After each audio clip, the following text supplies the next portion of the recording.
Now, I'm sure most wrestling fans out there know full well that when Vince McMahon's World Wrestling Federation purchased World Championship Wrestling in the March of 2001, they also bought all of their titles as well. Most made their way onto WWF television in the subsequent months, where others, like the entirely forgotten WCW Cruiserweight Tag Team titles, were consigned to the trash heap of history, and rightly so.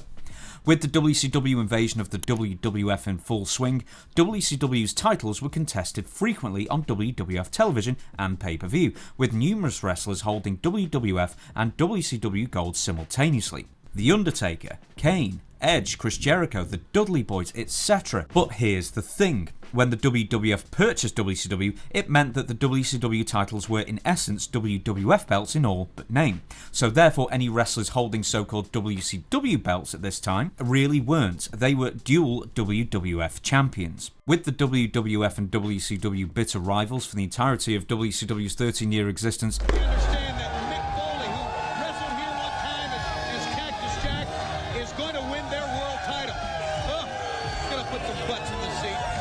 they would have never knowingly cooperated to the point of allowing wrestlers to appear on each other's promotions, let alone allow one wrestler to hold belts for both promotions simultaneously.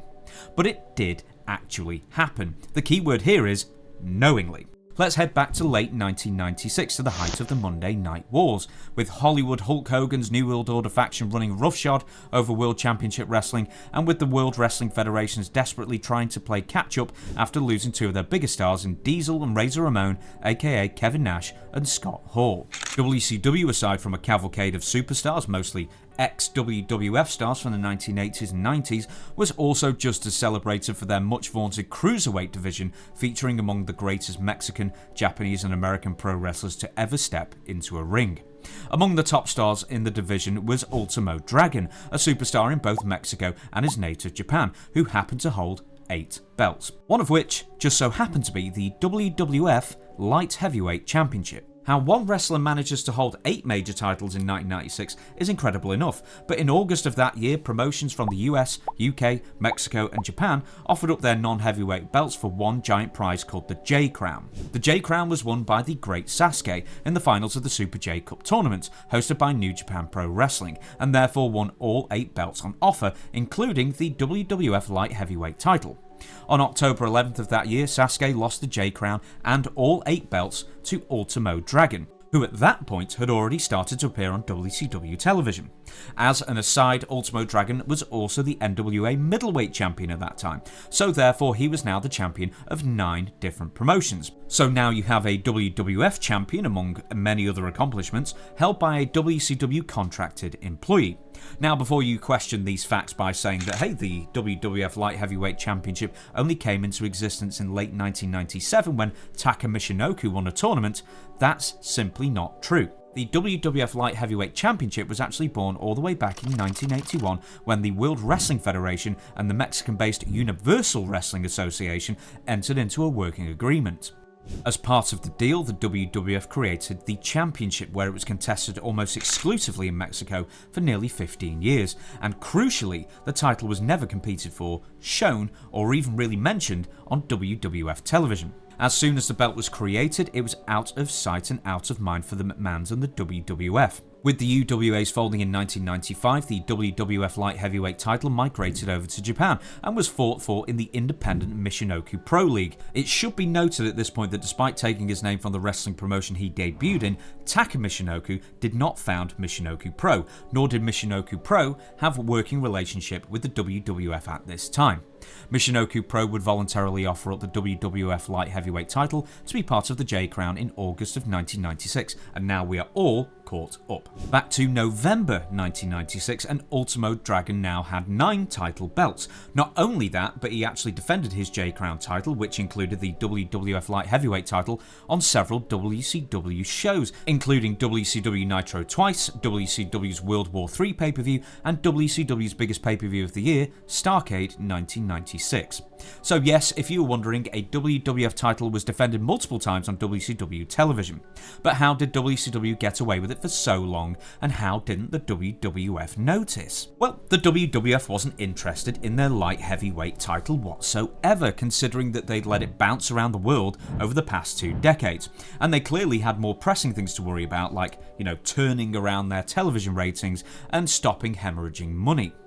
For WCW's part, they were far more canny, as certain people in the company, not least New Japan envoy Sonny Ono, WCW commentator Mike Tenay and Ultimo Dragon himself, were aware that a WWF title was lumped in with all those other J-Crown trophies.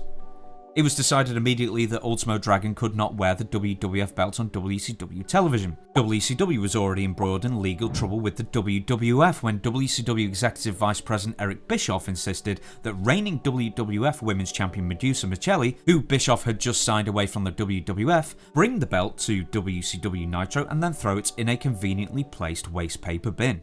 So on the couple of occasions Ultimo Dragon did bring the J-Crown titles to WCW television, the WWF Light Heavyweight title was conspicuous by its absence.